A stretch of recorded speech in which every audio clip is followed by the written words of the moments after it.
akan mengupas tajuk yang keempat, ya, pada muka surat 20, iaitu tajuknya ialah hati yang baik dan bersih.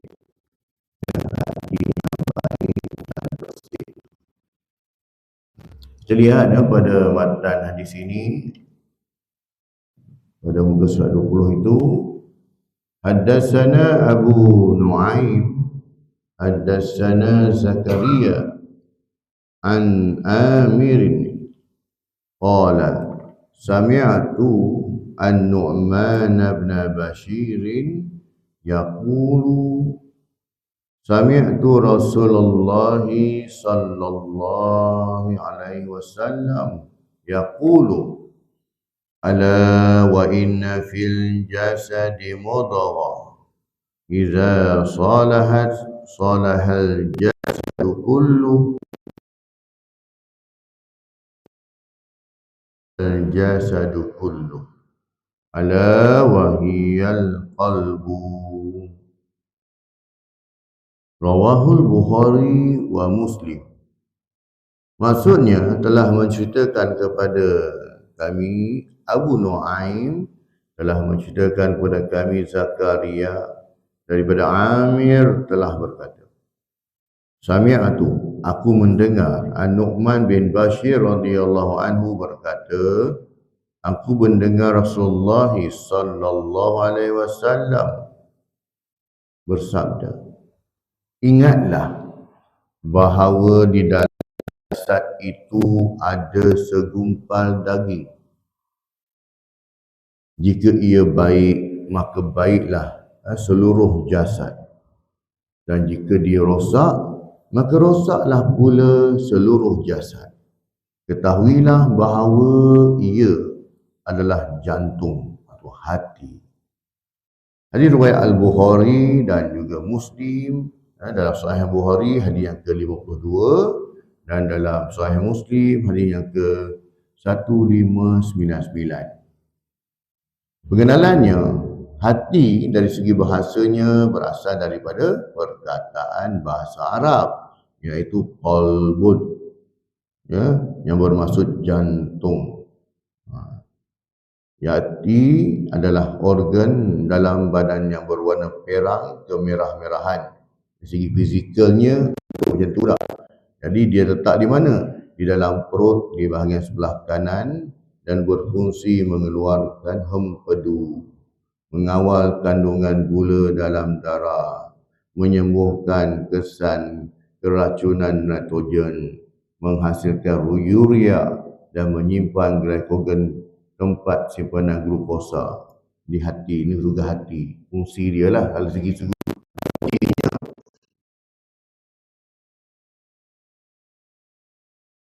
benda ni kan, sebagai filter. Kemudian ya, hati dengan istilah pula. Menurut Imam Al-Ghazali dalam karya agungnya iaitu Ihya Ulumuddin, hati ini dibahagikan kepada dua definisi. Yang pertamanya, definisi hati sebagai hati fizikal. Yang tadilah, hati fizikal tu, iaitu daging yang berbentuk seperti buah syaunubar. Syaunubar ni bentuk dia bundar memanjang, ataupun kita boleh gambarkan macam gugusan anggur. Ya, gugusan anggur itu yang terletak pada bahagian kiri dada, di mana di dalamnya terdapat rongga-rongga yang menyalurkan darah dan berperanan sebagai sumber nyawa manusia.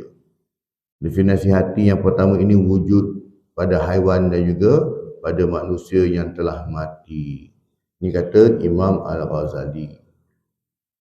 Kemudian yang keduanya pula, Imam Ghazali membahagikan hati itu kepada, ditarifkan sebagai hati spiritual. Ini rohaninya.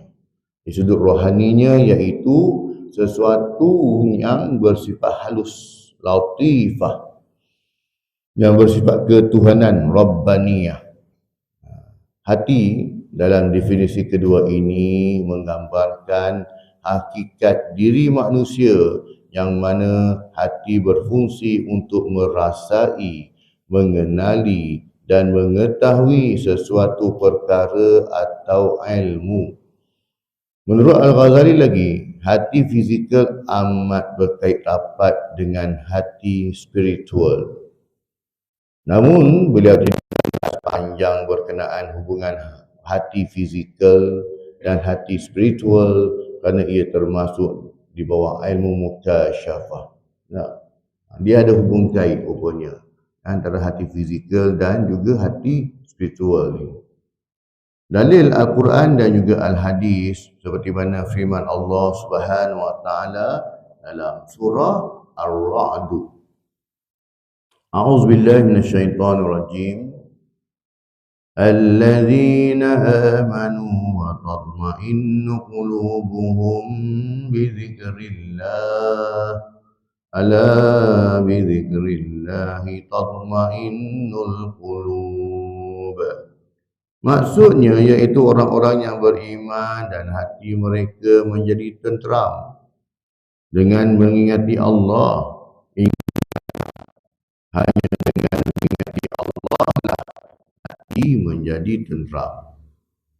Itu kata tak? Dengan ala bi zikrillah. Kita nak tenangkan hati kita. Kadang-kadang hati kita resah gelisah. Ya, resah gelisah. Sebab apa? Macam celawu fikir dalam ni, dia bawa pergi sampai ke hati ni. Sebab atas pemikiran kita tak, fikir masalah sana, fikir masalah sini tak, fikir masalah Palestin lagi, tengok rusing hati punya tak tenteram. Tapi untuk mententeramkan hati ni, maka kita ingatlah pada Allah. Dan dengan mengingati Allah, hati kita dapat ditenteramkan. Dalam sebuah hadis yang diriwayatkan oleh Anas bin Malik radhiyallahu anhu berkata, adapun Nabi SAW banyak membaca doa ni tuan, selalu kita baca doa ni. Ya muqallibal qulub, sabbit qalbi ala dinik. Faqultu ya Rasulullah, amanna bika wa bima ji'ta bihi fahal takhafu alaina? Qala na'am. Innal quluba baina usbu'aini min asabi'illah yuqallibuha kaifa yasha. Maksudnya, wahai zat, yakni wahai Tuhan yang membolak-balikkan hati, ya muqallibal qulub, wahai Tuhan yang membolak-balikkan hati, sabbit qalbi ala dinik, teguhkanlah hatiku agar ia berada di atas agamamu. Kita nak istiqamah dalam agama pun kena minta pada Allah supaya Allah tetapkan hati kita. Istiqamah datang solat berjemaah, minta pada Allah. Bukan hantar faktor kita ni sebab rajin bangun pagi. Tadi kebetulan dah bangun pagi, fikir-fikir mari masjid lah sebab yelah nak buat apa pun dekat rumah kan. Sekarang balik sekarang pun ni boleh mengerti tak. Jadi mari masjid. Bukan sebab tu. Sebab apa ramai orang yang boleh bangun lebih awal dari kita tapi tak mari pun. Kan? Jadinya kita minta pada Allah, ya Allah, kau tetapkanlah. Kalau kita dah buat satu amalan yang baik tu, minta Allah Subhanahu wa taala tetapkan hati kita dengan kebaikan. Kalau kita dah mula rajin bersedekah, minta Allah Taala tetapkan hati kita supaya tetap rajin bersedekah. Kalau kita datang ke masjid solat berjemaah 5 waktu, minta Allah Taala tetapkan, stop terus kekal. Kita minta itu kan, supaya terus grip, jangan lepas lagi dah sebab dia benda baik. Benda baik ni kita minta pada Allah kekalkan terus. Jangan lagi ya kita dah bolak-balik, datang tidak, time rajin datang, time ada masalah datang.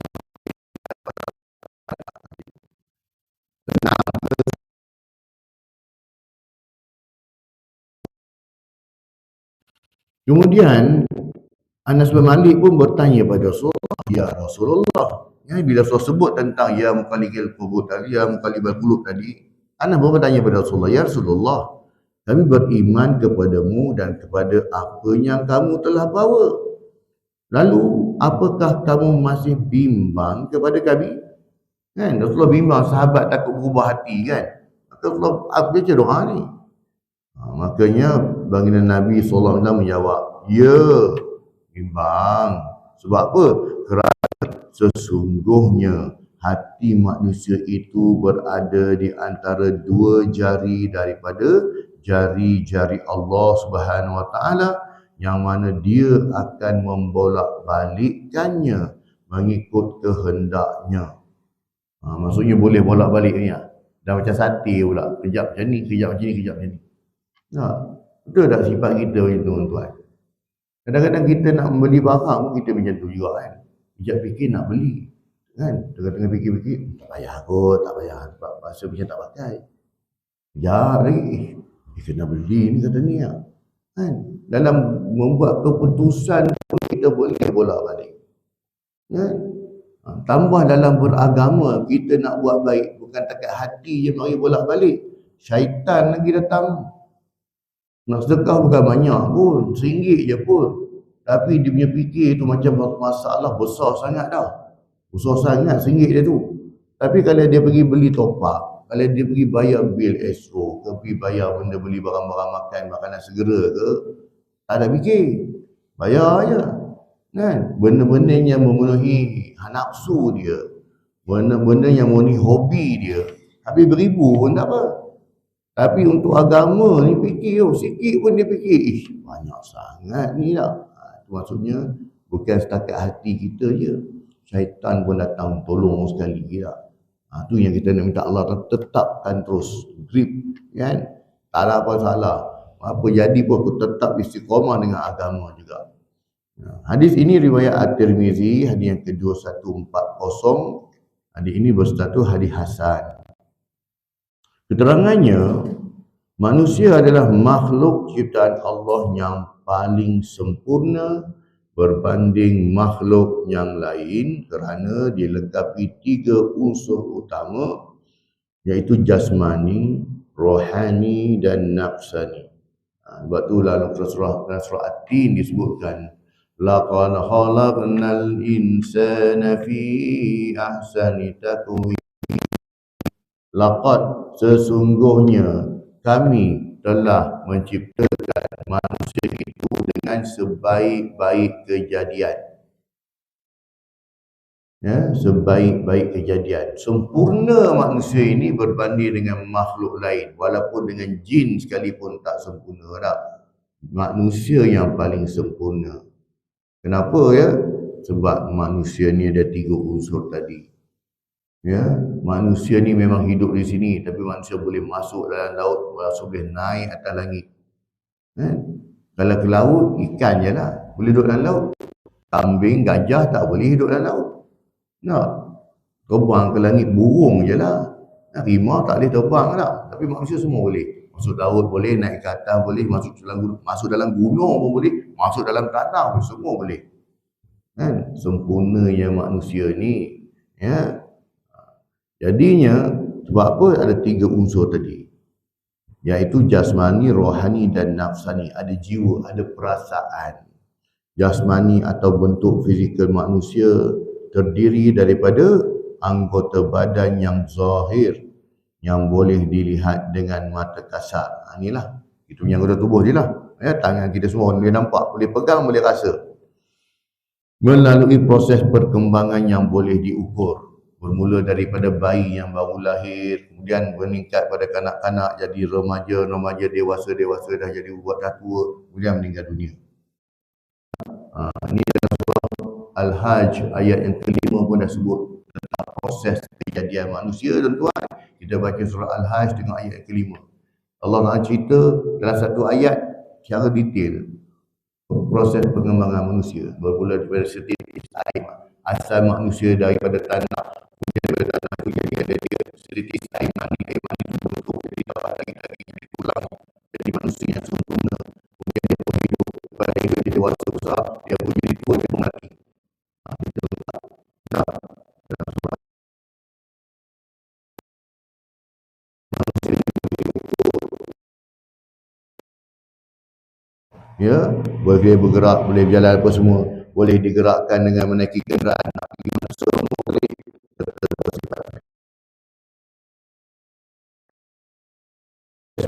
Surah ini mempunyai ciri yang bertentangan dengan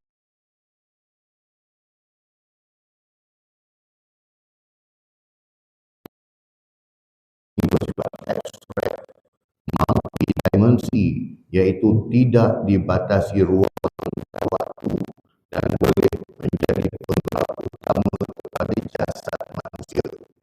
Ya, itu rohani pendalaman dia. Yang ketiganya pula disebut sebagai nafsani, kejiwaan atau satu unsur yang menjadi penghubung antara jasmani dan juga rohani. Ya, tadi dia bukan itu rohani.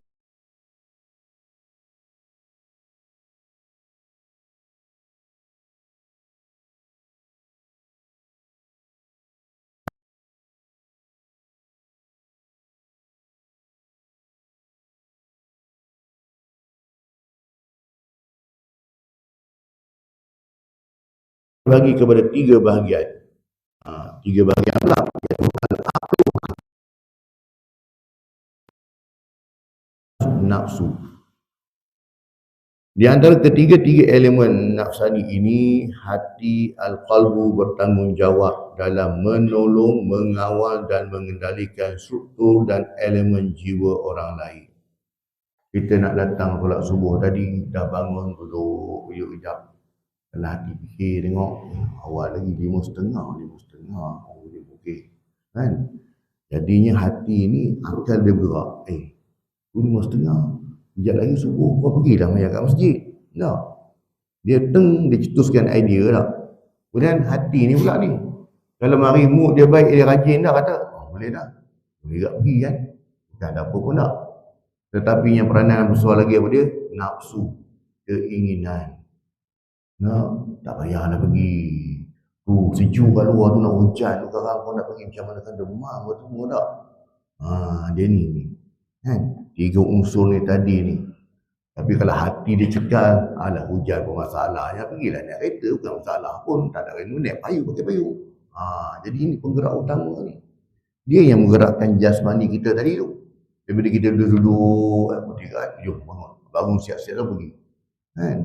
Jadi ini penting. Unsur ini yang saya tekankan supaya jadi tetapkan dalam hati kita ni, unsur yang baik tadi. Kalimah qalbun, hati, disebut lebih kurang 168 kali dalam Al-Quran. Maksudnya penting tak penting hati tak. Jadinya 168 kali yuk. Penggunaan kalimah qalb di dalam Al-Quran adalah dalam pelbagai penjelasan dan konteks, iaitu penjelasan tentang keyakinan atau keimanan, penjelasan kebolehan merasai seperti takut, sedih, gembira dan banyak lagi. Ya, dia emosi kita lah. Ya, penjelasan tentang ketenangan ketika berzikir kepada Allah SWT dan penjelasan tentang kemampuan untuk berfikir dengan menggunakan akal. Sebab tu tiga peranan ni penting. Sebab nafsu ni, kerja dia kena ada lah setiap orang. Nafsu ni dia sebagai perangsang kita lah untuk kita melakukan sesuatu. Kalau kita nak makan, tak ada nafsu, marilah hidangan yang enak-enak, yang lazat-lazat pun. Tak? Tapi tengok tak ada nafsu, tak ada nafsu. Kadang-kadang perut lapar, tapi dia tak makan. Kenapa ya? Sebab dia memikirkan banyak masalah yang besar. Contohlah tuan-tuan tak? Agak-agak lah. Kalau banduan bilik akhir tu, yang dia dah tahu dah, lagi 2 hari dia nak mati. Agak-agak lah letak makanan depan mata yang sedap-sedap pun, letak apa pun, dia selera nak makan. Tak? Tengok, memang dia order macam-macam nak makan. Aku nak makan macam mana ni? Lagi 2 hari nak mati. Esok lagi sehari nak mati. Kan? Sebab apa ni? Bukan sebab makanan tak sedap. Tapi sebab dia fikir macam-macam tadi menyebabkan hilang selera dia yang tadi. Itu. Jadi sebab kadang-kadang nafsu ni, dia ni walaupun nafsu ada, tetapi dia tak dapat menggerakkan sebab akal. Dia banyak fikir masalah dah. Sampai tak selera nak makan pun. Tak ada mood pun. Kan? Jadi itu peranan. Menurut Ibn Rajab Al-Hambali, hati diumpamakan seperti raja kepada seluruh anggota badan. Apa saya kata tadi? Tak, sebab dia penggerak kita. Dia yang membangkitkan semangat kita. Dia yang membangkitkan nafsu kita untuk membuat sesuatu. Dan dia juga anggota badan ni pula, iaitu tentera yang patuh dan taat. Kalau tidak ada nafsu, tidak ada hati untuk menggerakkan badan kita, maka tak ada tak gerak lah. Dan dia yang mencetuskan benda tu. Sekiranya raja itu seorang yang baik akhlaknya, maka semua tenteranya juga berakhlak baik. Namun sekiranya raja itu buruk akhlaknya, maka kesemua tenteranya juga akan berakhlak buruk. Kerosakan hati ini yang akan menyebabkan penyakit jasad dan juga penyakit jiwa. Manakala menurut Imam Al-Ghazali dan Al-Muhasibi, hati adalah raja yang mengawal semua kegiatan yang berlaku pada roh, nafsu dan akal. Tiga-tiga benda ni lah terkandung dalam tu. Hati juga yang mengarahkan kelima-lima panca indera manusia sama ada untuk melakukan kebaikan atau keburukan. Sebab tu kadang-kadang kita jumpa seorang itu sifat yang sempurna, mukanya cantik, handsome apa semua, tapi hatinya busuk. Engkau ni harap muka je lah handsome, tapi hati ya Allah busuknya, buat fitnah sana, buat fitnah ini, adu domba, laga-lagakan orang. Tapi kalau kau jumpa dia, ya Allah tak sangka pun, muka baik engkau ni kan. Ada orang muka tak handsome mana pun kan, tak ada sempurna pun dia pun, tetapi orang suka dengan dia, orang suka nak kawan dengan dia sebab hati dia baik. Dalam masalah minta tolong, dalam masalah minta pandangan, tak ada masalah pun, tak pernah berkira pun. Tapi muka sifat tak baik pun, macam muka pecah rumah, tapinya hati baik. Tu kata tadi tu, hati inilah yang mencetuskan akhlak yang baik, tindakan yang baik. Bukan dari segi sudut paras rupa. Inna Allah la yanzuruna ila ajsadikum wala aswarikum walakinna Allah yanzuruna ila qulubikum. Allah tak tengok kita punya tubuh badan kita baik tak baik, rupa pada handsome tak handsome, tak. Yang penting Allah tengok pada hati kita. Jadi hati ini, kalau hati yang baik, dia akan menghasilkan perbuatan yang baik. Tapi kadang-kadang orang salah guna ayat ini. Dia kata apa? Alah, saya tak semayang pun, saya tak tutup aurat pun, apa masalah. Hati saya baik. Saya tak pernah mengata orang. Saya tak pernah fitnah orang. Kita jangan fikir hati yang baiknya tak fitnah orang, tak mengata orang. Hati yang baik ialah hati yang tak perintah Allah. Tu baru betul. Tapi bila orang definisikan hati yang baik itu ialah tak mengata orang, tak fitnah orang, mulut tak jahat, itu belum tentu hati baik. Hati yang baik ialah hati yang tak perintah Allah. Dia tutup aurat, dia juga jaga mulut, dia tidak fitnah orang, barulah betul. Ada orang dia salah faham, dia salah guna ayat ni. Dia kata tak apa, taklah awak tu nampak je muka baik tapi hati busuk dah jahat. Sebab apa? Dia kata orang pun semua tak. Saya tak kata orang, walaupun saya tak semayang. Tak. Salah faham, salah guna ayat. Hati yang baik dia mesti taat perintah Allah. Tu baru hati yang baik. Dan dia taat perintah Allah, dan dia juga tak mengata orang, dan dia juga tak fitnah orang. Itu baru betul hati yang baik. Kalau masih dia kata saya tak semayang, saya tutup aurat, tapi saya tak mengata orang, itu hati baik, itu salah. Itu hati kau bermasalah. Hati yang sakit tu sebenarnya. Jadi itulah kata tak. Sebab tu hati ini dia melahirkan perbuatan yang baik. Kalau hati kita cantik, kita akan menghasilkan perbuatan dan juga tindakan yang baik. Tapi kalau hati yang busuk, marilah sifat sempurna pun, dia nampak ada benda pokok tepi jalan, ada pokok bunga dan sebagainya. Tak, pokok tu tak ada salah pun. Dia mari dia pergi patahkan saja, dia patahkan. Saja seronok. Lalu tepi-tepi pokok tak, tengok bunga orang petik, buang je petik saja. Tu yang kata tadi tu, panggil macam panggil monyet pula. Sebab apa? Itulah manusia. Sebab itulah manusia ini dia boleh menjadi bersifat malaikat dan juga bersifat seperti haiwan. Macam mana sifat malaikat? Taat perintah Allah Subhanahu Wa Taala. Dan dia juga jadi lebih dari sifat haiwan. Bukan takat sama haiwan, lebih teruk dari haiwan pun ada. Bukan macam iblis, lagi teruk pada iblis pun ada. Sejahat-jahat iblis pun masih lagi mengaku Allah SWT itu Tuhan. Bila berdialog dengan Allah pun, Ya Rabb, Tuhan. Tapi Fir'aun, mari Namrud, tak mengaku Tuhan, dia mengaku diri dia Tuhan. Kan? Betul tak? Manusia ni kalau jahat, lagi jahat teruk daripada iblis. Lagi betul daripada haiwan. Tapi kalau mari baik dia, kan? Baik, lebih baik daripada malaikat. Iman para nabi tak? Para nabi ni iman mereka lagi tinggi ya. Lebih tinggi daripada malaikat punya iman tak? Malaikat ni sebab dia tak ada nafsu, ya, dia cuma diberikan akal, dia hanya tak minta Allah. Itulah manusia. Sebab tu iman manusia ni, ya, iman macam kita, dia boleh bertambah, dia boleh berkurang. Kan? Sebab tu kalau iman kita bertambah ni, kita boleh mencapai taraf. Ketaatan kita macam malaikat, taat minta Allah. Tapi kalau dia mari berkurang tu, ada setan lagi teruk pada setan, dia teruk pada iblis kan, dia teruk pada binatang, itulah manusia. Kan? Itu hati manusia.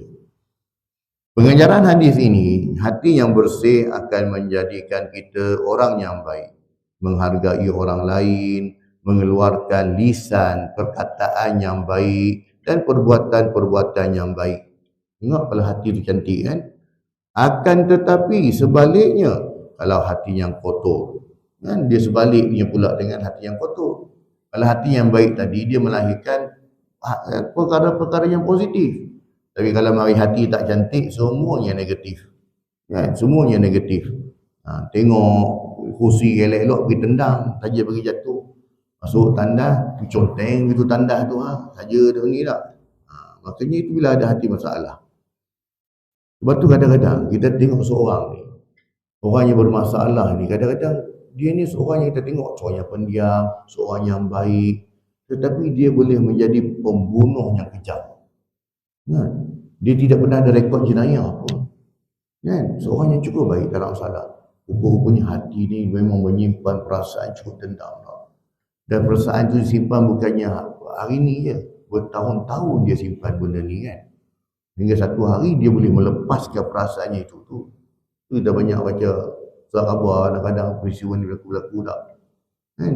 Contoh apa lagi? Yang kematian adik Zayan baru ni tak. Yang mati dia autism. Kan? Ingatkan jatuh songkang mati macam tu tak. Rupanya dia cek dia ni dibunuh. Apa masalah budak ni dibunuh? Kalau orang yang buat demikian tidak ada masalah hati dia. Kan? Mental problem. Takkan dia suka-suka buat macam tu tak? Ada benda yang mana itulah manusia tak? Dia kadang-kadang dia tengok benda ni pada dia, dia kadang dia mari hasutan tadi lah, syaitan tadi. Bila hati kita, iman kita tak kuat, akan datang bisikan-bisikan ini. Sebab tu bila mana iman kita lemah, syaitan akan mudah masuk. Sebab ruang hati kita ni, dia sama ada benda baik atau benda buruk je. Kalau benda baik dah masuk, buruk dah masuk. Tapi kalau benda baik dah keluar, benda buruk masuk. Dia dua benda tu je. Dalam pemikiran kita, buat baik atau buat jahat. Kan? Jadi bila hati kita kosong dengan keimanan, siapa lagi masuk? Syaitan lah. Dia yang membisikkan hati kita. Sebab tu kenapa boleh ada orang-orang yang berpanggil berakhlak buruk. Sebab hati dia ada masalah. Kenapa ada orang yang mana dia suka komen yang negatif. Kan? Dapat barang orang bagi pun masalah, tak bagi pun masalah. Ya? Bila orang tak bagi, kata kedekut orang ni. Bila orang tu bagi pula, bagi benda ni je pun. Ini kedai RM2 pun ada. Kan? Itu hati masalah. Bila orang bagi pula, dia bagi sebab tak habis tu. Kan? Pada dia habis tak ada dia bagi pada kita. Bila orang tu tak bagi pula, masalah juga. Kan? Dia tu kira orang geng-geng dia je. Dia bagi dekat geng-geng dia, kita yang mungkin tak ada dia baginya. Tu. Jadi ni bila hati bermasalah ni, semua benda tak betul. Bila orang yang ada masalah hati, dia akan melihat sesuatu itu dengan pandangan mata lalat. Apa pandangan mata lalat? Dia cari benda-benda kotor je. Walaupun lalat tu duduk dalam taman bunga yang indah, dia tak cari bunga, dia cari tai. Dia cari kotoran. Sebab mata lalat. Kan? Itu ubahlah hati kita ni daripada kita berpandangan seperti pandangan mata lalat, ubah seperti kepada pandangan mata lebah. Lebah ni duduk kat mana pun dia cari madu je, dia cari manisan je. Kan? Duduk dekat tempat yang tak baik pun dia cari benda-benda baik juga. Cari mana boleh aku ambil manisan ada, tak ada pula. Kan? Jadilah macam tu. Sebab tu Allah Ta'ala ciptakan binatang-binatang haiwan supaya kita fikir. Kan? Di samping kita ambil manfaat, kita berfikir. Kan? Haiwan ni macam ni. Lalat macam ni perangai dia. Lebah macam ni perangai dia. Sebab tu orang kata kalau rajin macam semut kan. Kenapa rajin macam semut? Kita tengok semut, pernah relax, pernah minum kedai kopi, pernah duduk lepak-lepak, tak pernah. Kita nampak semut jalan, ada je kerja dia buat. Nampak orang kata kalau rajin pun dia rajin macam semut. Tak? Malas macam keldai, macam baral. Baral ni, dia punya malas dia. Kan? Allah orang gunakan perumpamaan macam ni tak? Keldai lah. Dia punya malas. Kalau tuan dia, rotan dia, kan, tak suruh jalan sampai berdarah pun dia tak tahu ya. Hantarlah kau, aku nak relax kan. Sampai badan dia berdarah pun dia tak tahu ya. Dia ikut mood dia. Kalau dia rajin dia buat, tak rajin kau cakap lah apa pun. Kau sebut lah pun, lantak engkau lah. Kau nak balon pun balon aku buat tak tahu itu. Tu kata kan, malah orang ni macam barat lah, macam keldai ya. Itu perumpamaan. Supaya kita ambil iktibar. Sebab tu kalau hati kita bermasalah, memang kita akan memandang semua benda tak betul. Sebab tu orang ni dalam bab satu perkara, dia lebih mudah menunding jari pada orang lain. Dia tak sedar lagi 3 jari tu mari pada dia. Tengok tuan.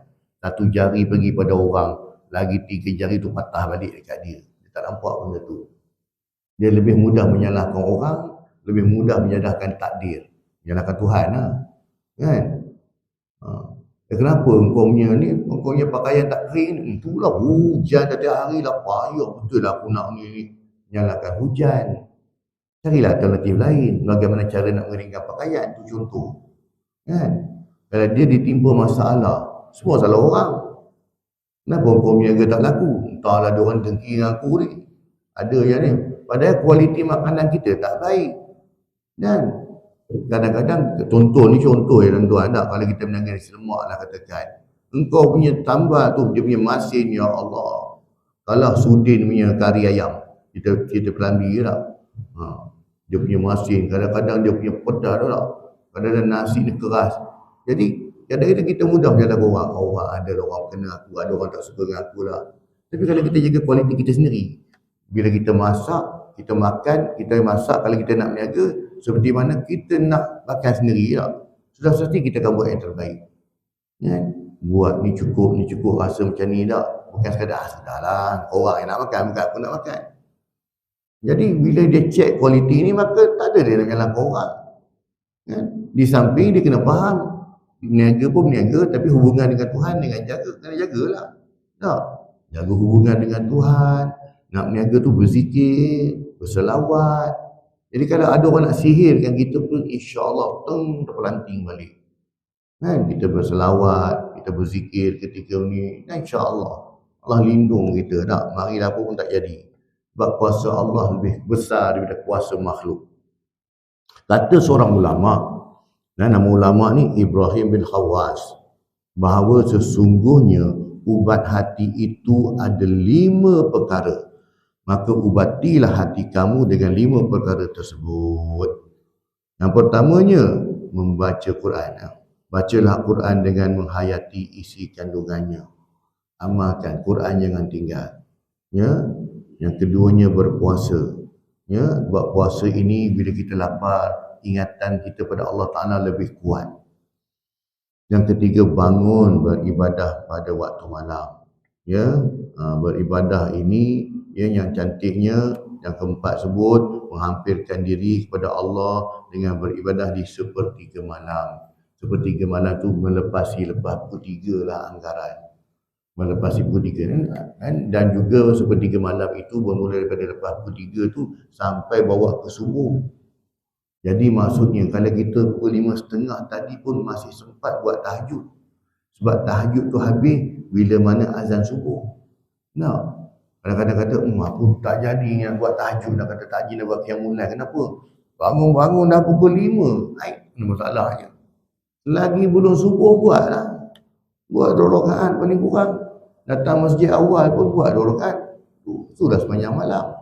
Dia bermula, tuan-tuan. Bukannya berakhir, bermula sepertiga malam sampai waktu subuh. Buatlah. Waktu tu memang ada punya. Janganlah risau. Dan yang kelimanya, sentiasa bersama-sama di majlis orang-orang soleh. Kawan dengan orang-orang yang baik, kita pun jadi baik. Kawan dengan orang-orang yang tak baik, kita pun termasuk jadi tak baik. Kita duduk kawan dengan orang yang ngaji mengumpat. Kita tak mengumpat, tapi kita suka mendengar dia duduk mengumpat orang. Tapi bila kita balik rumah, duduk cerita pada rumah, kita mengumpat tak? Tadi kan abang kat pejabat duduk sembang, duduk orang tu kata orang ni. Kita juga mengumpat. Padahal kita duduk dengar je kan. Jadi kalau kawan dengan orang baik, kita jadi orang baik. Kalau kawan dengan orang yang tak baik, kita pun jadi tak baik. Seperti Allah sebut tak, berkawan dengan penjual minyak wangi. Kamu berkawan dengan orang baik, ibarat kamu berkawan dengan penjual minyak wangi. Kamu berkawan dengan orang tak baik, ibarat kamu berkawan dengan tukang besi. Dengan minyak wangi, kamu tak beli pun minyak wangi dia, tapi dapat free. Kadang-kadang dapat tumpang bau. Berkawan dengan tukang besi, kamu tak dapat hasil besi dia tu, parang dia, pedang dia, tapi kamu dapat asap dia. Kamu dapat percikan api dia kena pada pakaian kamu tak. Itulah ibarat Rasul bagi perumpamaan. Kelebihan bagi orang yang memiliki hati yang baik dan bersih ialah seperti berikut. Yang pertamanya, merasa tenteram apabila berzikrullah, mengingati Allah SWT dalam setiap keadaan. Hati kita tenang. Kedua, hati berasa gemetar apabila teringat pada ancaman, azab dan neraka Allah SWT. Yang ketiga, sentiasa berlumba-lumba dalam melakukan kebaikan, sama ada dalam perkara ibadah ataupun urusan duniawi. Yang keempat, mengagungkan syiar-syiar Islam dan melaksanakan sepenuh hati. Yang kelima, tidak mencintai dan tidak setia kepada mereka yang ingkar kepada perintah dan larangan Allah SWT dan Rasulnya. Yang keenam, tidak merasa dengki kepada saudara se-Islam dan bersikap peri kemanusiaan sesama insan, haiwan dan tumbuhan. Ini kalau hati yang baiklah, kan dia akan ada perasaan-perasaan ini. Yang ketujuh, tidak mengharapkan balasan terhadap pertolongan yang diberikan kerana yakin bahawa Allah SWT akan memberi ganjaran yang setimpal. Kita tolong orang, kita bukan sebabkan nak habuan daripada dia, tapi biarlah Allah Ta'ala yang membalasnya. Kalau dapat, Alhamdulillah. Tak dapat pun tak ada masalah. Yang ke-8nya, keimanannya sentiasa bertambah dengan mentadabbur isi kandungan Al-Quran dan mengamalkan sunnah Rasulullah SAW dalam hidupnya. Yang ke-9, senang mengikuti dan melaksanakan petunjuk Al-Quran dan As-Sunnah tanpa merasa terbeban dengan perintah dan larangan Allah SWT dan Rasulnya. Dan yang ke-10, hidayah, yakni petunjuk, semakin bertambah dengan perasaan ubudiyah. Apa tu ubudiyah? Jiwa kehambaan. Kita merasakan diri kita sebagai hamba, Rabb itu sebagai Tuhan, Allah Ta'ala itu sebagai Tuhan kita. Maka kita tahu peranan hamba itu apa, iaitu mentaati perintah Tuhannya. Dan hatinya sentiasa tenang dan seronok melaksanakan perintah Allah SWT. Ini bila hati kita cantik, hati kita baik. Kesimpulannya, pertamanya, memahami ilmu berkaitan dengan hati akan membawa kita lebih dekat untuk menjernihkan ruh agar dapat merasai limpahan cahaya ilahi. Amalan kebersihan hati dapat dibangunkan di atas latihan kerohanian yang bertauhidkan hanya kepada Allah SWT yang esa, yang satu. Pengamalan dan penghayatan tentang kesucian dan kejernihan hati yang bermatlamatkan ibadah bagi tujuan mendapatkan keredaan Allah SWT. Yang keduanya, hati yang tidak terdidik dengan ilmu agama sehingga menjadi keras akan menyebabkan hati menjadi hitam untuk menerima ilmu dan kebaikan. Hati yang keras akan cenderung kepada perkara yang mengundang dosa, perbuatan sia-sia dan mungkar. Sebab tu bila hati kita tak dengar kebaikan dalam satu hari pun, dia boleh menyebabkan hati kita jadi keras. Tak boleh dengar ayat Quran satu hari, tak boleh dengar hadis Nabi satu hari. Kita tak dengar nasihat yang baik satu hari pun, hati kita boleh menjadi keras. asyik dengar benda-benda lawa je kan, benda seronok je. Tidak ada unsur-unsur agama dalam hati, itu pun boleh menyebabkan hati jadi keras. Ketiganya, mukmin yang hatinya jernih dengan setitik kebaikan akan mudah menerima ilmu dan taat akan agama Allah SWT. Orang yang hatinya bersih akan tersisih daripada perkara yang dilarang, bahkan hanya terarah kepada perbuatan yang hanya mendatangkan pahala Allah SWT. Yang keempat, yang terakhir, setiap mukmin perlu sentiasa berusaha mencari jalan mendidik dan merawat hati. Kerana hati yang sentiasa dirawat dan disuburkan dengan amalan soleh, mudah tunduk akan setiap perintah Allah Subhanahu Wa Taala. Ya, wallahu taala alam tuan-tuan. Jadi alhamdulillah kita selesai mengupas pada tajuk yang kelima, iaitu tajuk yang berkaitan dengan hati. Insya-Allah pada kuliah akan datang kita akan sambung pada tajuk yang kelima, iaitu bersikap timbang rasa.